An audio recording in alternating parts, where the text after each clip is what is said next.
결혼한 지 이제 햇수로만 3년이 지난 여자입니다. 이제 2돌 지난 딸아이가 있어요. 결혼 전에 시어머니께서 보여주신 모습이 워낙 유난스러운 모습을 많이 보여주셔서 걱정이 많이 되더라고요.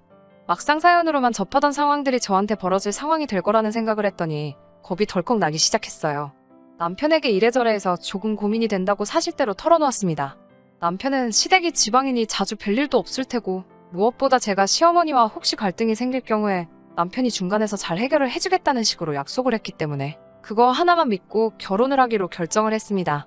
막상 결혼을 하고 나니 남편이 시원스럽게 해주는 부분이 없기는 했지만 적어도 명절 때를 제외하고는 시댁 스트레스를 받지 않기도 했기 때문에 결혼 생활에 큰 문제는 없었습니다.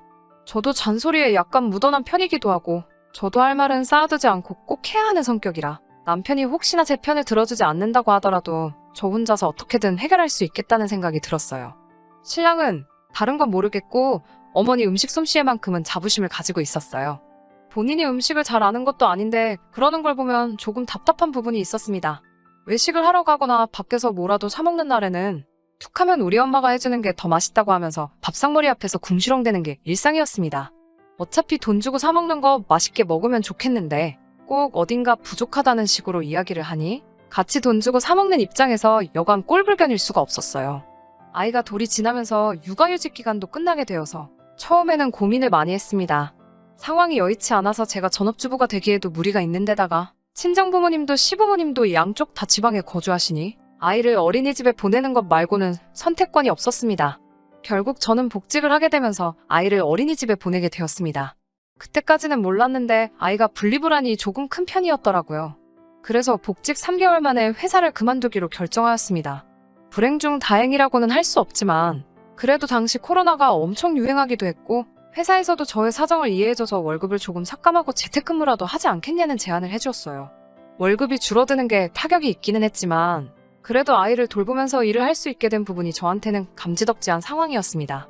아이 가지신 분들이면 다 아시겠지만 이제 막 돌진한 아이가 있으면 매일매일 새 반찬 해가면서 끼니 챙기기에는 조금 무리가 있잖아요.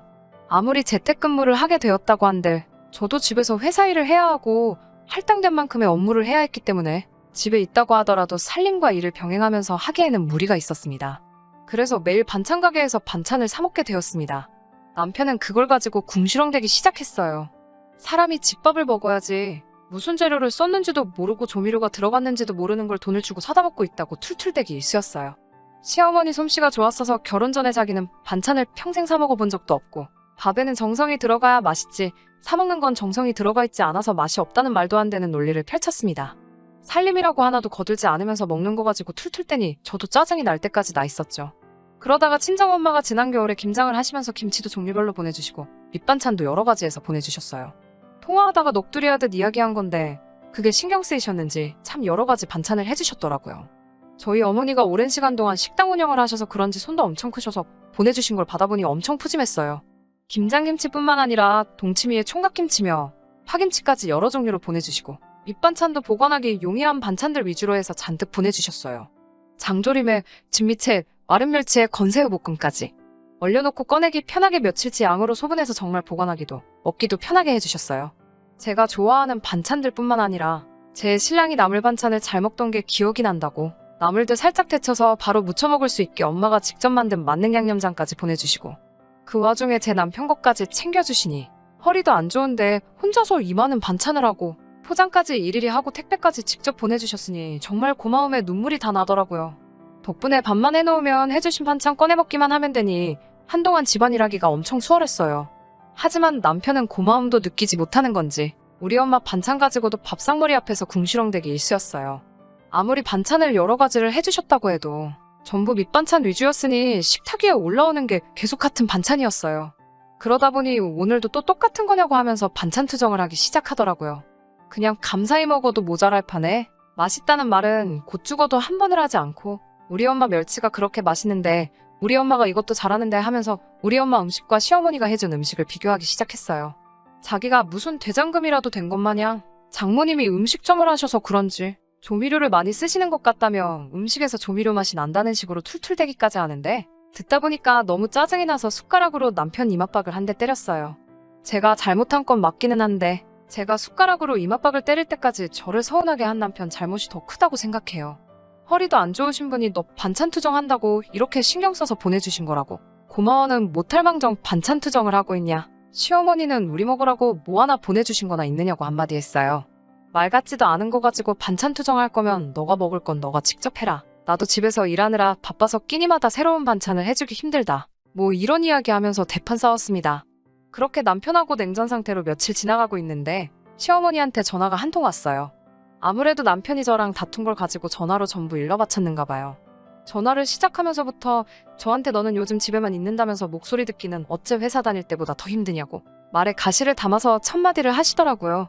아이가 제 시야에 없으면 울고불고 하는 데다가 제가 집에 있는다 하더라도 일을 하고 있기 때문에 정신이 없는 건 마찬가지라고 말씀을 드렸지요. 어차피 저도 저희 엄마한테 연락도 잘 안 하는 편이고 남편도 장인 장모님한테 안부 전화 어색하다는 이유로 자주 하질 않으니 그냥 각자 부모님 알아서 챙기면 된다고 하고 서로 안부 전화는 최대한 안 하고 있었거든요. 애는 잘 크고 있는지 뭐 그런 상투적인 안부를 물어보시더니 시어머니께서 이번에 저희 줄 것까지 생각해서 김장을 넉넉하게 했다고 저보고 와서 김치 좀 가져가라고 하시네요. 보내주신다는 말을 잘못하신 건가 해서 가져가라고요? 하고 대답을 했더니 너는 왜 항상 말꼬리가 기냐면서 제가 제대로 들은 게 맞다고 하시네요. 날도 엄청 추울 때라서 아이 데리고 버스나 기차 타고 가기에도 무리가 있다는 식으로 설명을 드리고 안 그래도 요즘 어머님 묵은지가 생각이 난다고? 친정부모님이 얼마 전에 김장김치를 보내주셔서 냉장고에 자리가 얼마 없어서 그러니 맛있게 익혀주시면 다음 구정 때 저희가 가지러 가겠다고 최대한 시어머니 기분 생각하면서 돌려서 말씀을 드렸어요. 그랬더니 지금 니네 엄마는 보내줬는데 나는 지금 가지러 오란다고 비꼬는 거냐? 라며 한마디를 하십니다. KTX 타면 금방 오는데 오랜만에 손녀딸 좀 볼 겸 해서 저보고 굳이 가지러 오라고 하시네요. 그래서 아이도 이제 많이 큰데다가 이유식 먹고 있기 때문에 그걸 다 바리바리 챙겨서 가기에는 무리가 있고 게다가 아직 코로나가 한창인데 아이 데리고 사람 많은 공공장소에 가기 조금 그렇다는 식으로 최대한 좋게 설명해가면서 못 가겠다고 말씀을 드렸어요. 그랬더니 저한테 버럭 소리를 지르시면서 지금 누가 시험이고 누가 며느리인지도 모르겠다고? 어른이 말하면 그냥 알겠다고 하면 될 것을 뭐가 그리 말이 기냐고 한마디 하시면서 김치도 네 먹으라고 주는 게 아니라 내 아들 먹이려고 하는 거니 냉큼 와서 가지고 가라고 하시더군요. 우리 아들은 갓 담근 김치를 좋아한다며 늦장 부릴 생각 하지 말고 최대한 빨리 오라고 하시면서요. 당연히 남편 퇴근하고 와가지고 이 이야기 가지고 한판 더 싸웠어요. 말도 제가 먼저 꺼낸 것이 아니라 남편이 퇴근하자마자 시어머니하고 통화했다고 너는 애가 왜 그러냐면서 밖에도 안 나가고 맨날 집구석에만 있으면서 거기 한번 다녀오는 게 싫으냐고 또 제가 재택근무를 한다는 사실 가지고 제가 다녀와야 한다는 듯이 성질을 바득바득 내더라고요. 너 먹으라고 해준 거라는데 내가 왜 거길 가야 되냐고 한참을 실갱이를 하다가 결국에는 남편이 주말에 차 끌고 가서 기어이 그 김치를 받아오더라고요. 자기가 가져왔으니 뒷정리는 저보고 하라고 해놓고서는 식탁 위에 김치통 올려만 두고 방으로 들어가 버리더라고요. 정리하다 말고 꼴보기가 싫어서 냉장고 구석에다가 처박아놨어요. 다음날에 점심 식사를 하는데 남편이 왜 김치를 왜 안 꺼내놨냐고 밥상머리 앉자마자 툴툴대기 시작했고 저는 너가 먹을 거를 내가 왜 차려야 하냐고 냉장고에 있으니 알아서 꺼내 먹으라고 했어요. 이게 진짜 반찬이지 이딴 소리를 하면서 고집 부린다고 우리 엄마가 해준 다른 반찬에는 손도 대지 않고 지가 꺼내온 김치만 가지고 밥을 2그릇을 먹더라고요. 어이가 없었지요. 남편의 유치한 행동에 어이가 없던 게 아니었어요. 남편이 밥을 2그릇이나 비워버린 그 김치는 시어머니가 해주신 게 아니고 얼마 전에 우리 엄마가 보내주신 우리 엄마표 김치였으니까요. 고집을 부리느라 미각이 어떻게 됐냐? 하면서 빈정대고 싶었는데 언제까지 그 김치가 우리 엄마 김치인 걸 눈치채려나 하고 가만두었어요. 시어머니 김치는 김치냉장고 구석에서 잘 익어가고 있었고요. 결국 남편은 2달도 안 돼서 우리 엄마가 보내준 김치를 끝내버리더라고요. 이제라도 사실대로 말해주고 시어머니 김치라도 꺼내줘야겠다 하는데 제가 김치 꺼내는 모습을 보고 있으니 지네 엄마가 해준 김치는 다 먹은 거냐고 하더라고요. 그때쯤에 진실을 말해줄까 하다가 우리 엄마 김치 니네 엄마 김치 이러고 있는 게 가짜나가지고 그냥 아무 말도 안 했어요. 남편은 김치를 꺼내고 있는 제 옆으로 오더니 시어머니 김치를 하나 집어들어서 맛을 보더라고요. 먹자마자 김치에서 조미료 맛이 난다나 어쩐다나 하면서 이런 가짜 김치는 못 먹겠다고 하더라고요. 그 뒤로부터 다시 반찬 투정이 시작되었고 시어머니 김치에는 일절 손도 대질 않더라고요. 아무튼 그렇게 시간은 흘러서 얼마 전 구정 때였어요. 코로나 동안 한 번도 찾아뵌 적이 없어서 용돈 봉투에 각각 100만 원씩 평소보다 두둑하게 챙겨놓았어요. 시댁에서 이틀간 시간을 보내고 친정으로 출발하기 직전에 준비했던 용돈 봉투를 꺼내서 드렸어요. 그렇게 그냥 끝나면 되는 거였는데 남편이 지 안주머니에서 딱 봐도 돈깨나 들어있을 법한 두툼한 봉투를 꺼내면서 엄마 김치 덕분에 요 한동안 식사답게 식사를 했다고, 지금은 또 먹을 게 없어서 죽겠다고, 월동배추 좀 사다가 김치 좀 더 담궈달라고 하면서 봉투를 건네더라고요. 시어머니가 주신 김치는 손도 안 댄 채로 그대로 있었는데, 딱 봐도 그 김치 가지고 지네 엄마한테만 용돈을 좀 더 챙겨주려는 개수작이 눈에 너무나도 뻔히 보이더라고요. 그래서 제가 그 봉투를 낚아채버렸어요. 제가 봉투를 뺐으니 남편도 남편이지만 시어머니도 눈이 휘둥그레져서 어이가 없다는 듯이 저보고 뭐 하는 짓이냐라고 묻더라고요. 뭔가 오해가 있는 것 같다고, 시어머니께 남편이 어머님 김치는 조미료 맛이 나서 못 먹겠다고, 손도 안 대고 그대로 있다는 사실을 말씀드렸어요. 어머님은 앞으로도 김장해 주실 필요가 없을 것 같다고도 말씀드렸고요. 남편 말대로 이 돈은 친정엄마를 들여서 김치나 좀 더 받아야겠다고 하고 제 주머니에 챙겼어요. 남편이 아주 장모님 김치가 최고로 맛있다고, 김치만 가지고도 밥을 2그릇씩을 비워버린다고 하니 두세 포기 가지고는 한 달도 못 버틴다고 말씀드렸어요. 남편이 무슨 소리냐고 묻길래 너가 그동안 먹은 거 시어머니가 주신 게 아니고 우리 엄마 김치였다는 사실을 말해줬습니다. 남편도 어이없어 하고 있고 시어머니도 어이없어 하는 남편을 어이없이 쳐다보고만 있더라고요.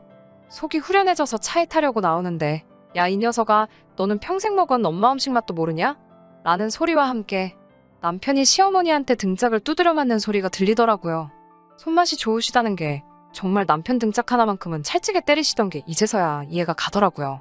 친정 가는 차 안에서 얼굴이 아주 시뻘개져서 아무 말도 못하고 있는 데다가 친정에 도착해서 우리 엄마한테 김치를 이가 그렇게 잘 먹는다고 남편이 시어머니 드리려고 따로 준비한 용돈 봉투를 건네드릴 때 남편은 그 모습을 못 보겠는지 고개를 돌리고 있는데 정말 그동안 묶인 게 해소되고 통쾌하기가 그지 없었습니다.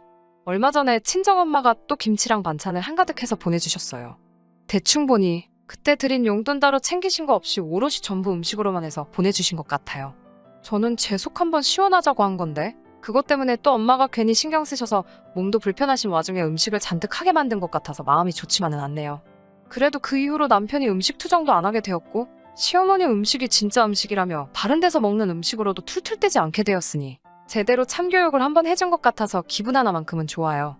남편이 저와 친정부모님에게 잘하게 된 만큼 저도 올해는 아이 데리고 시부모님도 자주 찾아뵙고 며느리 할 도리 하려고 합니다. 사연 들어주셔서 감사하고 혹시나 앞으로도 재밌는 일이 있다면 사연 한번 전해보도록 할게요. 끝까지 들어주셔서 감사합니다. 오늘의 사연은 여기까지입니다. 구독과 좋아요, 알람 설정 부탁드리고 더 좋은 사연으로 다시 찾아뵙겠습니다. 감사합니다.